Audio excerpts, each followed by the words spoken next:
principio y con mucho gusto quiero agradecer a los organizadores de estas segundas jornadas, a los jueces y magistrados del 11º Circuito, al Tribunal Electoral del Estado,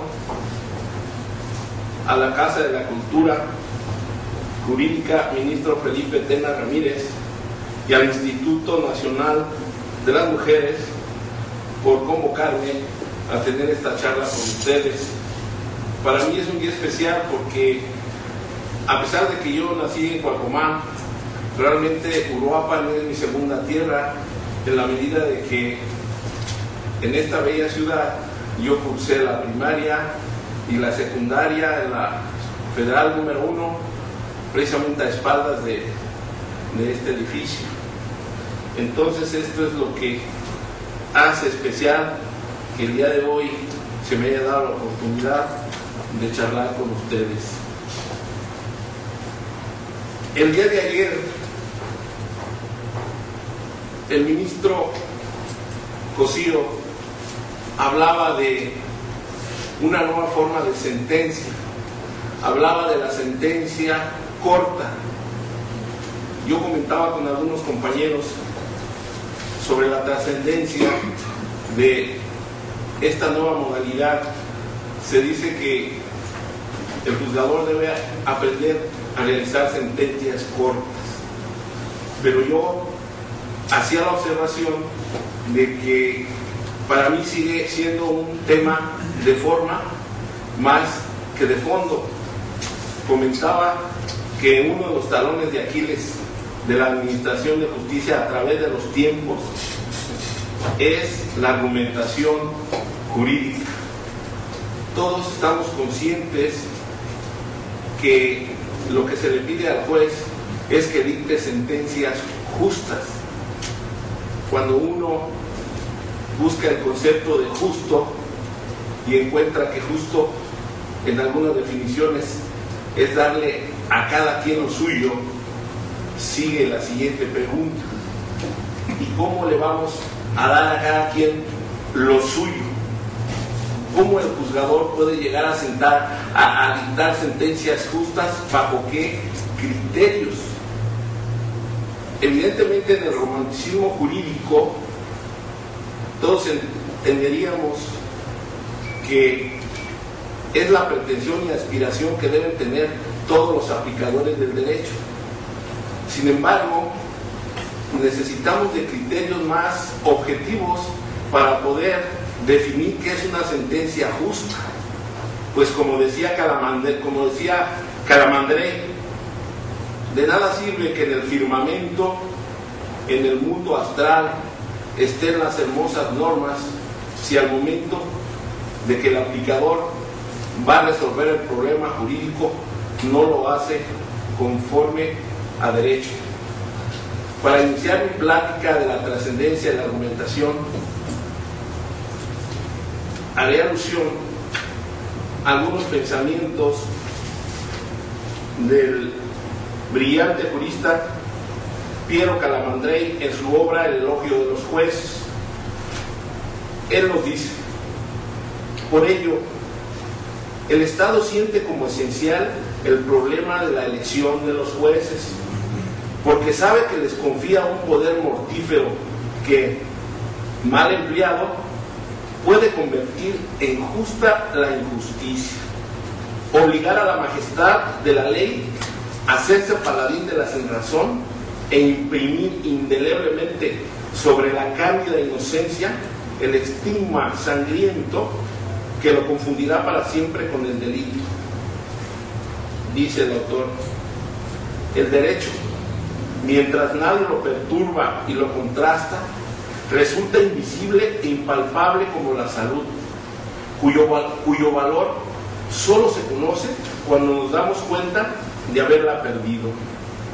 Pero cuando el derecho es amenazado o violado, dice, descendiendo entonces del mundo astral en que reposaba en forma de hipótesis al de los sentidos, se encarna en el juez y se convierte en la expresión correcta de la voluntad operante a través de su palabra. Sigue: el juez es el derecho hecho hombre.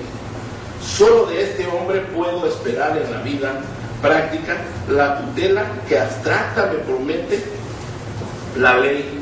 Solo si este hombre sabe pronunciar a mi favor la palabra de la justicia, podré comprender que el derecho no es una sombra vana. Por eso se sitúa en la justicia, no simplemente en el derecho del juzgamiento de los reinos, porque si el juez no está despierto, la voz del derecho queda desvaída y lejana como las inaccesibles voces de los sueños. ¿Cuál ha sido la función histórica del juez? Brevemente haré referencia a que cuando existían las monarquías y se designaban a los jueces, evidentemente no había parámetros objetivos para examinar su trabajo. Esto significaba que el derecho es lo que querían los jueces. Posteriormente, después de la Revolución Francesa y la Inglesa, Montesquieu, entre otros, decía que el juez solo debería ser la boca de la ley. Pero ¿esto qué significaba? Esto significaba una forma de ver muy pobremente a la labor de un juzgador. Además, yo lo comentaba con un amigo: si al juez se le acota solo a la interpretación gramatical, ¿qué iba a hacer el juez con aquel principio general del derecho, que cuando haya oscuridad, deficiencia en la ley, tendrá que recurrir a los principios generales del derecho? Posteriormente se pensó en un juez con mayores facultades, en donde se dotó al juez con la posibilidad de analizar sistemáticamente los ordenamientos jurídicos. Esto ya significó un avance en los estados constitucionales.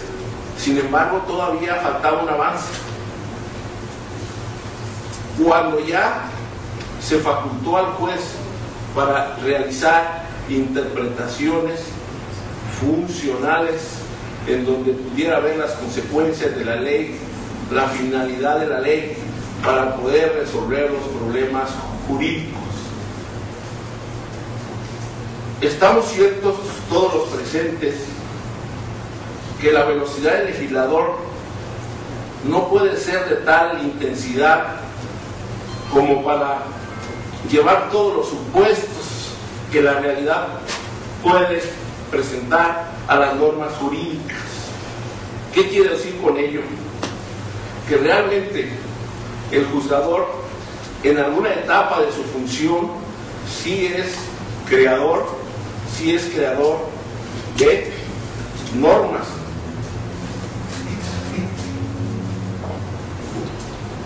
E insisto en esto porque nosotros tenemos como principio constitucional la fundamentación y motivación de las sentencias. Y creo que la mayoría sabe, y porque algunas tesis lo dicen, que fundar es buscar la ley. Algunas tesis así lo dicen. Y motivar y decir por qué es aplicable esa ley. Únicamente que esta es una verdad a medias. Y por ello, el día de hoy quiero hablar sobre argumentación. Cuando uno piensa en el derecho y cree que el derecho es igual a ley, hay un gran error. Y este error lo han presentado las tesis. La ley es una especie de derecho. El otro gran campo que nos presenta el derecho son los principios jurídicos. Entonces, sí quiero dejar en claro que cuando hablemos de derecho estamos hablando de reglas, lo que viene a ser toda la codificación, artículos, y principios jurídicos. Esto porque para interpretar el artículo 14 y el 16, en donde se establece este principio constitucional de fundamentación y motivación, veremos que entre otros supuestos nos dice el artículo 14 constitucional la sentencia definitiva deberá ser conforme a la letra de la ley o a su interpretación, y a falta de esta, los principios generales del derecho. Vean ustedes por qué yo insisto en esto de la interpretación de la ley, porque muchos se han preguntado que de dónde el juzgador, por ejemplo en nuestro sistema jurídico, de dónde saca o inventa los métodos para interpretar la norma jurídica. Entonces la respuesta es: el 14 constitucional nos permite interpretar, inclusive cuando existan lagunas y exista laguna de texto, nos permite acudir a los principios generales del derecho. ¿Qué significa interpretar? ¿Y qué significa argumentar? Interpretar simplemente significa atribuir el significado a un enunciado.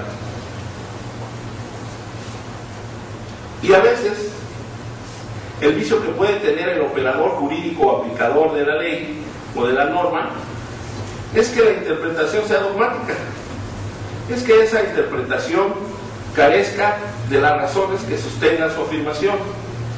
Es muy común, por ejemplo, en materia de amparo y en los juicios de estricto derecho, cómo este tipo de alegaciones se declaran inoperantes cuando la parte afirma pero no da las razones. Pero que entonces, ¿qué es argumentar? Argumentar es igual a dar razones. No es el caso que ahorita me ponga a hablarles de distintas escuelas en relación con la teoría de la argumentación. Solo me gustaría decirles que la teoría de la argumentación es muy útil en cuanto que el objeto de investigación de la teoría de la argumentación es la sentencia judicial. No es que el juez tenga que ir a ver la teoría de la argumentación para hacer sus sentencias. Lo que sucede es que a través de los años y a partir de los 50 y sobre todo de los 70 se empezó a estudiar el discurso argumentativo de los jueces, que fue la primera etapa de la teoría argumentativa, y esta tiene una naturaleza descriptiva. Posteriormente ya se convirtió en una naturaleza prescriptiva, en cuanto que qué nos ofrece la teoría de la argumentación o qué le ofrece al juzgador, al juez, al operador, que pueda ser útil para dictar la sentencia. Precisamente le ofrece ya el sistema de métodos de interpretación. Porque si yo les comento a ustedes que, bueno, vamos a dictar sentencias argumentadas, y esto significa que ustedes van a dictar sentencias con razones. El gran problema es de dónde vamos a sacar las razones, qué caminos tenemos, qué métodos, qué directrices. Esto precisamente es el problema a estudio de la teoría de la interpretación, que a la postre es la gran riqueza que nos está dejando la argumentación jurídica. La doctrina dominante ha clasificado en tres grandes criterios, en tres grandes caminos o pautas que le pueden servir al operador jurídico para poder resolver el problema. El primero de ellos es el clásico, y que se refiere al criterio gramatical. Este criterio gramatical es lógico. El legislador plasma por escrito sus normas.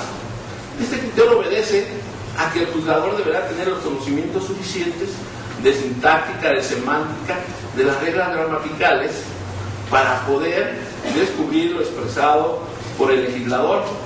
Porque a veces el legislador usa términos usuales, a veces usa términos técnicos, a veces hay que sopesar la coma, en fin, se pueden dar muchas variedades en la redacción de normas, y que en este caso el criterio gramatical sirve para buscar el significado, pero pareciera que dentro de la argumentación jurídica el criterio más engañoso es el gramatical, precisamente.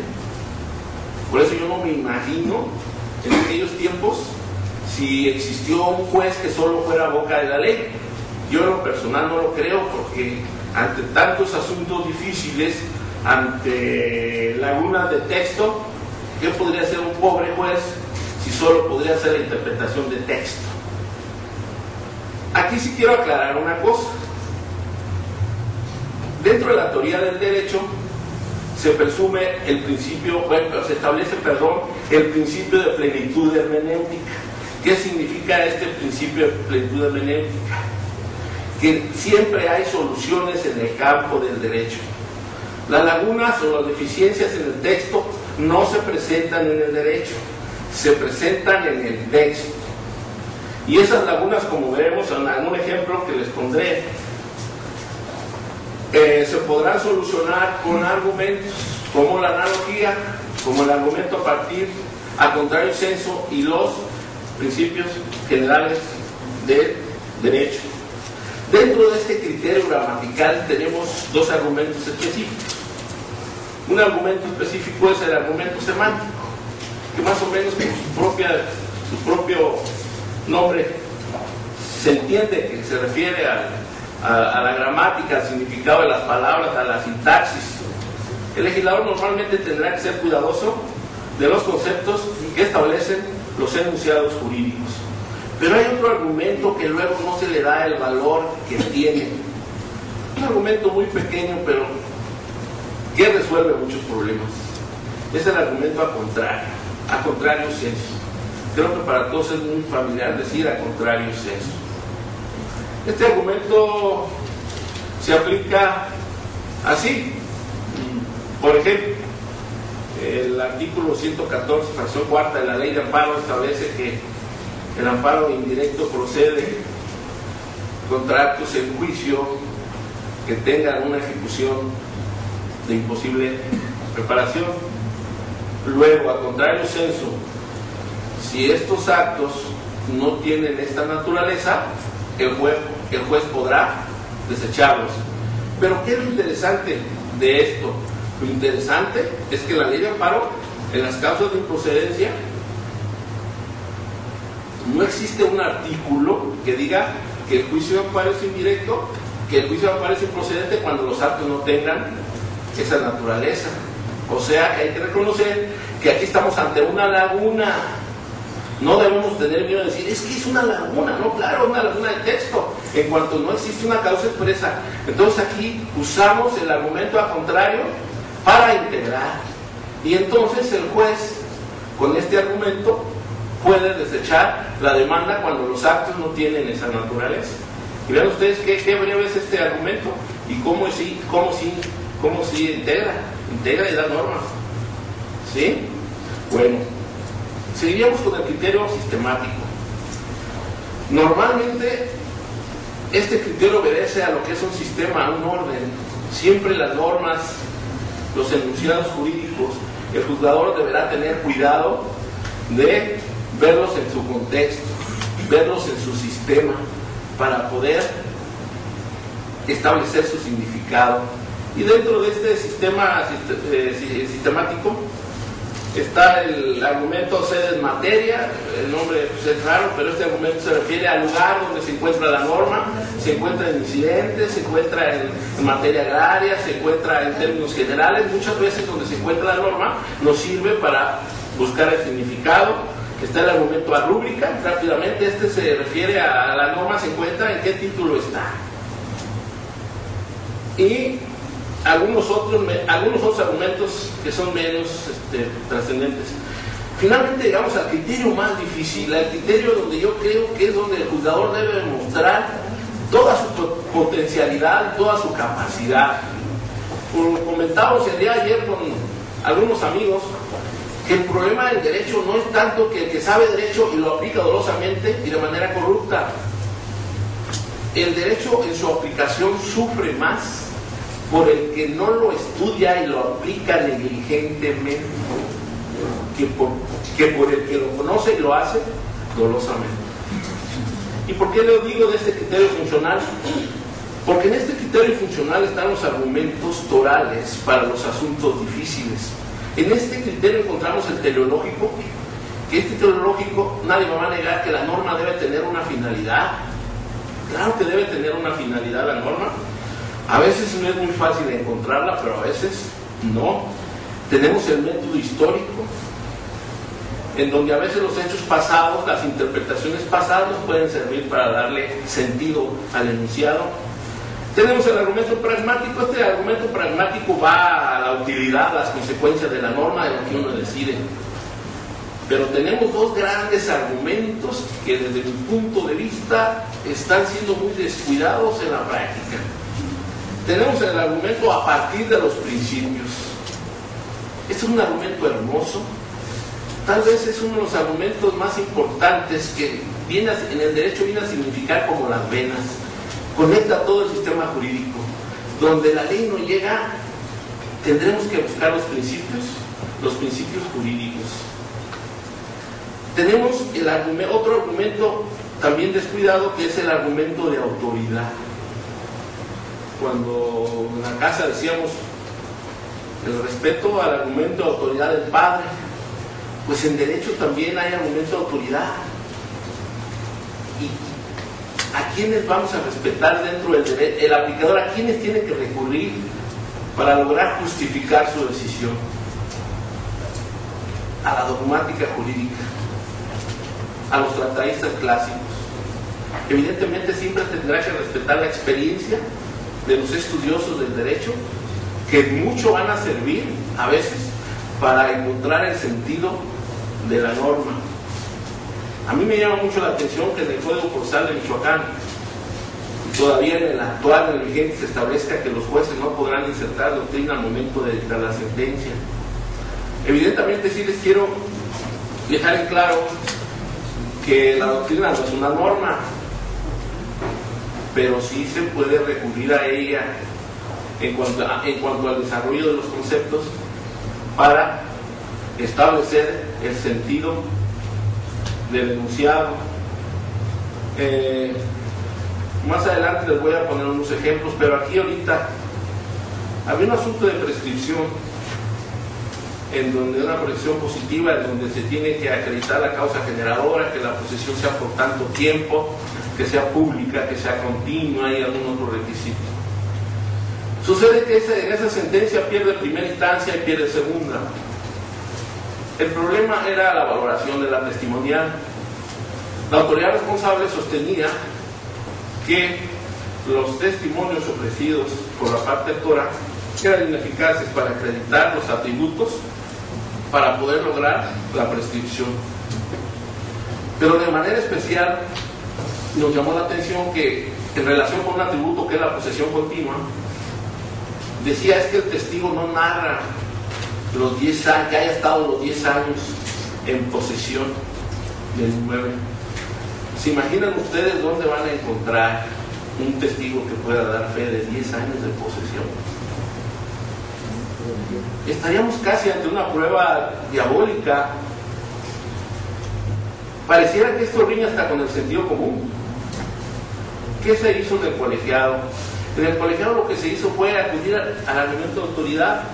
Lo que se hizo fue estudiar, entre otros, a Romina Villegas en la institución correspondiente, y nos dimos cuenta que efectivamente la posesión continua se presume, una vez se entró a poseer en tal fechas, se presume salvo que se demuestre que la perdió. En la doctrina encontramos reglas para poder interpretar con mayor justicia el alcance de ese concepto. Y efectivamente, pues ya citamos la doctrina, ya dimos la interpretación y ya se concedió el amparo. En este caso, las instituciones de algunos autores nos ayudaron, la doctrina, a resolver el asunto. Otro argumento de autoridad es la jurisprudencia. Aquí la jurisprudencia también es orientadora y sirve para buscar el significado de la norma. Claro, una de ellas, cuando es jurisprudencia, pues es obligatoria, ahí no vamos a discutir, tenemos que aplicar, pero hay tesis aisladas que nos sirven para orientarnos en el desarrollo de los asuntos. Después tenemos dos argumentos especiales muy bonitos, el analógico y el a fortiori. La analogía no es otra cosa que extensión de la norma. ¿Y la analogía cuándo la vamos a aplicar? La analogía la vamos a aplicar cuando existe igualdad de razón y una semejanza trascendente entre el supuesto contemplado en una norma y el hecho que aparentemente no está contemplado. Entonces extendemos del supuesto de la norma expresa a una norma no expresa, aplicamos la analogía y resolvemos el asunto. El argumento a fortiori, un nombre también extraño, no es otro que el que se da por mayoría o por minoría de razón. Muchas veces vemos en las tesis, ¿no?, que por mayoría y por minoría. Recuerdo un asunto allá en el norte, en donde un abogado muy sagaz se promovió la rescisión de un contrato por falta de pago de 10 rentas. No recuerdo bien, pero creo que la ley decía que si no se pagaban 2 rentas, se podría rescindir el contrato. Entonces, al contestar la demanda, el abogado dijo: ok, la ley dice que si no se pagaban 2 rentas, mi cliente dejó de pagar 10 rentas, no estoy en el caso. Bueno, todos decimos, no puede ganar así, ¿verdad? Ese fue un poquito como que si fuera la exactitud penal, ¿eh? Dijo, no, pues ahí la ley dice que 2 rentas. ¿Aquí qué argumento se aplicó? Aquí se aplicó el argumento de a fortiori por mayoría de razón. ¿Y qué se razonó? Si se te está prohibiendo que dejes de pagar 2 rentas, por mayor razón no vas a pagar, no vas a dejar de pagar 10. Entonces, cuando te llamas, se le aplica el argumento. No es una invención, el 14 nos permite interpretar. Insisto en esto porque luego algún alumno me dijo: oiga, maestro, es que aquí ya yo estoy viendo que se inventan los argumentos de acuerdo a como les gusta. Le dije, no, eso no es cierto. Estaba otro este filósofo de Ricardo Guastini, que él decía que si en un hotel se prohíbe la entrada de gatos, lo mismo, el otro mete unión, ¿verdad? Dice, bueno, es que ahí se prohíbe la entrada de gatos. También por mayoría de razón, ahí no funciona. Inclusive aquí les traigo un ejemplo muy bonito de este autor español, o creo que es español, Luis Picasso. En su libro Luis Díez Picasso de Experiencias Jurídicas y Teoría del Derecho, cuando se refiere a las diferencias entre analogía y el a fortiori, nos dice: de esta suerte actuamos por vía analógica cuando trasladamos la norma de un marco institucional a otro, mientras que operamos por vía de interpretación extensiva si mantenemos la norma dentro de su marco institucional, pero entendemos incluidos en el concreto supuesto de hecho normativo más casos que aquellos que su literalidad encierra. Viene el ejemplo, y muy común, dice, por ejemplo, el artículo 752 dice que no producirán efectos las disposiciones testamentarias que haga el testador durante su última enfermedad en favor del sacerdote que en ella le hubiese confesado. Operaríamos por analogía, trasladando esta norma que permanece al marco institucional del régimen jurídico del testamento a los negocios jurídicos intervivos y aplicándola, por ejemplo, a una donación hecha por un enfermo al sacerdote que lo haya confesado. Dice, en cambio, operaríamos por vía de interpretación extensiva si, manteniendo la norma dentro de su marco institucional del régimen jurídico de los testamentos, entendiéramos aplicable la prohibición no solo al sacerdote que hubiese confesado al testador, sino también sino también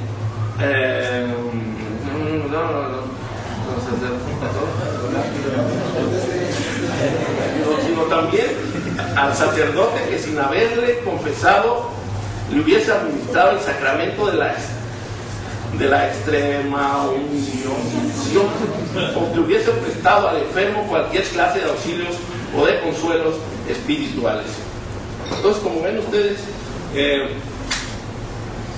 el legislador no puede prever todo, pero a través de la analogía y la mayoría de razón y el contrario, se pueden formar todas esas lagunas, y no hay necesidad que el legislador tenga que estar haciendo leyes interminables, porque se imaginan un ejemplo que les voy a poner de aquí, ya este es ya el local, en un asunto, un amparo directo, en una resolución que puso fin al juicio. ¿Y por qué puso fin al juicio? Porque en un sumario se dicta la sentencia, apela a la parte actora, le desechan el recurso por extemporáneo, se va en queja por denegada apelación, la sala confirma, se va al amparo directo, y en el concepto de violación lo que alega el abogado, el quejoso, es que el juez no podía ni tenía facultades para desecharle el recurso de apelación. Simplemente dijo: el juez no tiene facultades para desechar recurso de apelación. Punto. Es la sala de segunda instancia la que en definitiva es la que puede decidir ese tipo de asuntos. Si nosotros nos vamos al código, evidentemente no vamos a encontrar un artículo que nos diga que cuando la parte no presente dentro del término de 8 días o de 5 días, no sé, interlocutorias o definitivas, podrá desechar, porque efectivamente, volvemos al caso, no existe ninguna norma en el código que lo faculte para desechar en ese supuesto. Entonces, ¿qué hicimos aquí? Lo que hicimos en el asunto pasado. Vámonos al argumento al contrario. Si la norma está diciendo que deberás interponer tu recurso dentro de 8 días, ¿qué significa? Que si no lo haces dentro de ese término, está fuera y procede a desechar, porque no sería técnico que pusieran, y el recurso lo deberás presentar dentro de los 8 días, o sea que si no lo presentas dentro de los 8 días se te podrá desechar. ¿Sí? Entonces ahí se aplicó este argumento, y también otro argumento que fue del sistemático, se aplicó el de la coherencia, que debe ser coherente todo el sistema. ¿Qué sentido tendría que existiera la queja por denegada apelación si el juez nunca iba a poder desechar un recurso? Entre otros argumentos que se usaron para resolver este asunto. Cuando la Corte ha tratado de definir lo que se entiende por principios generales, se ha complicado esta labor, pero yo les quiero decir que eso no es importante. Lo importante es que sepan que existen los principios. ¿Por qué? Porque hay una gama de principios y cada asunto y la sensibilidad del juzgador sabrá qué principio va a buscar para resolver el asunto. La Corte a veces se carga lo que es la interpretación del positivismo, que dice que los principios generales del derecho se tendrán que sacar del sistema positivo. Está la corriente naturalista, ellos hablan que esos principios ya existían. Tenemos principios constitucionales, en fin, procesales, sustantivos, una gama hermosa, principios lógicos, una gama hermosa de principios. Recuerdo un asunto en un colegiado del Cuarto Civil del Primer Circuito, donde el problema era que curiosamente una ley, de esas leyes que el legislador hace de un día para otro, leyes cortas, y lo peor es que sin supletoriedad, todavía hay muchas leyes que dicen, bueno, supletoriamente te puedes ir al federal de procedimientos civiles o al de procedimientos penales. En este caso no estableció ninguna supletoriedad. Entonces, ¿cuál fue el problema aquí? el problema era que no tenía ningún capítulo, ninguna disposición o norma jurídica que dijera cuándo surtían efecto las notificaciones. Evidentemente el colegiado no podía negarse a resolver. ¿Y qué se hizo ahí? ¿Cómo resolvió el colegiado? El colegiado resolvió con un principio jurídico. En este caso, el colegiado resolvió lo que hizo el colegiado fue revisar el sistema positivo del DF y sacar el principio general de que ya las notificaciones surtieron efectos al día siguiente y de ahí se sacó el principio para resolver el asunto. En ese caso fue, pues, si quieren, del sistema positivo, pero no siempre se va a sacar así el principio general del derecho. Por eso les decía que cada asunto va a pedir lo que necesita.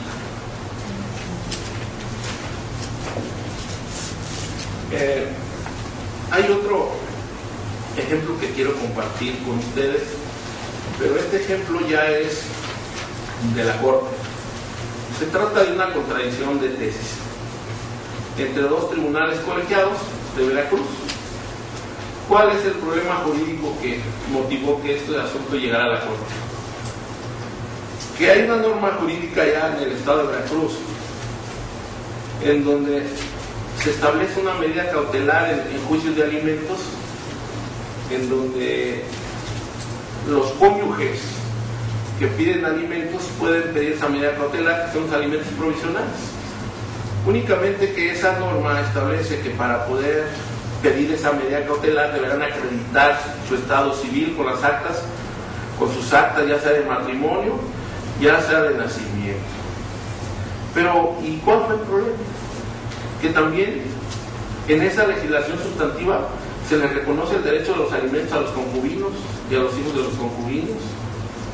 Entonces, una concubina quiso tener esa medida cautelar y algún juez le dijo, no, pues a ver, exhíbeme el acta. No, ¿cuál acta si no tengo? Y entonces un colegiado estableció que esa medida era exclusivamente para los cónyuges. Otro colegiado dijo que no, que nadie está obligado a lo imposible, que si ellas no podían exhibir esos documentos habría otras maneras, otra apariencia para establecer y que había que otorgarles esa medida cautelar. Este asunto se fue a la Corte. ¿Y cómo lo resolvió la Corte? Interesante, porque aquí la Corte usó el argumento a partir de los principios, usó el argumento sistemático y finalmente el analógico. ¿Qué argumento a partir de los principios usó la Corte? Interpretó el artículo 4 y el artículo 1. En el artículo 1 estableció que existe la garantía de que no se podrá discriminar a nadie por el estado civil, ¿sí? Y que en alguna forma esa norma estaba discriminando al solamente establecer el supuesto, el pedir que se acreditara con las pruebas de los que habían contraído matrimonio. Se refirió al artículo 4 para establecer que ahí hablaba de los derechos de los niños y de las niñas, derecho a alimentos. Finalmente, sistemáticamente estudió el Código Civil de Veracruz para advertir que ese derecho también lo tenían, el derecho a alimentos también los concubinos, y estableció un poquito el método histórico evolutivo de que las familias mexicanas van cambiando. Ahorita la Corte va a tener el problema de definir a qué familia se refiere la Constitución.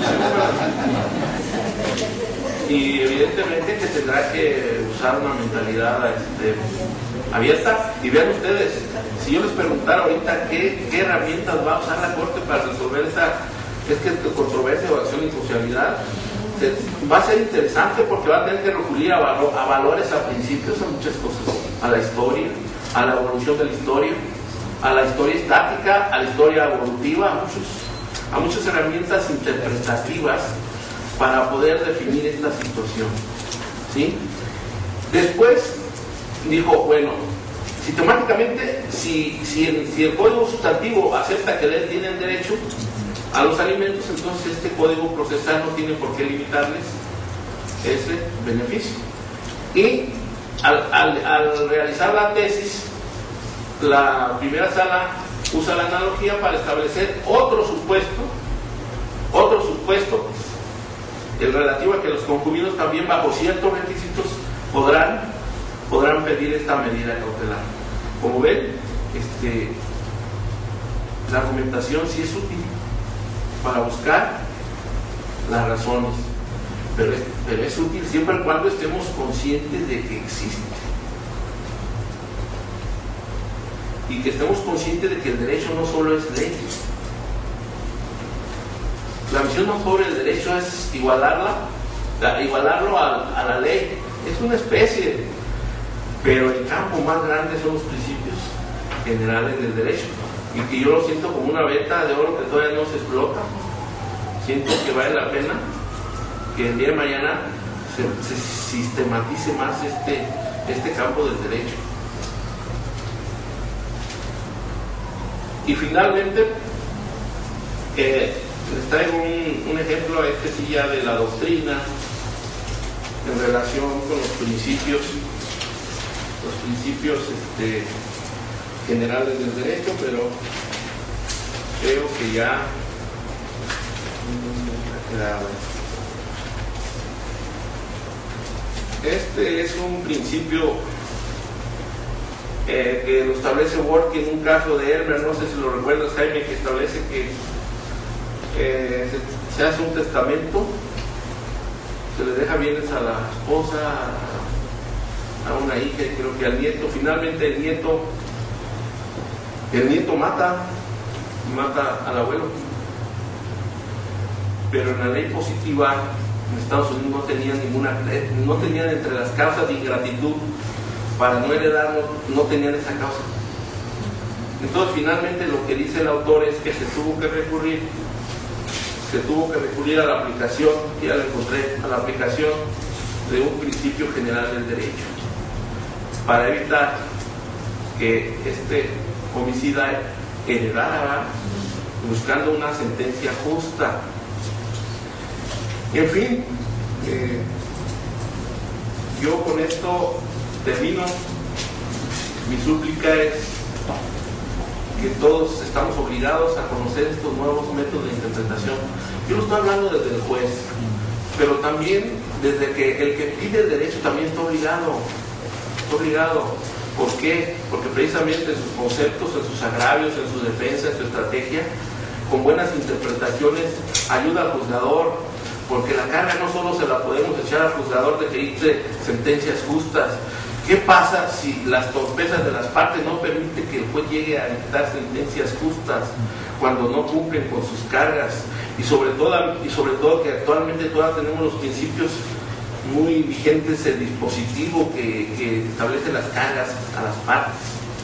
Entonces a veces el juzgador ya dictará una sentencia técnica, ya no podrá dictar una sentencia justa cuando las partes no cumplieron con sus cargas. Muchas gracias.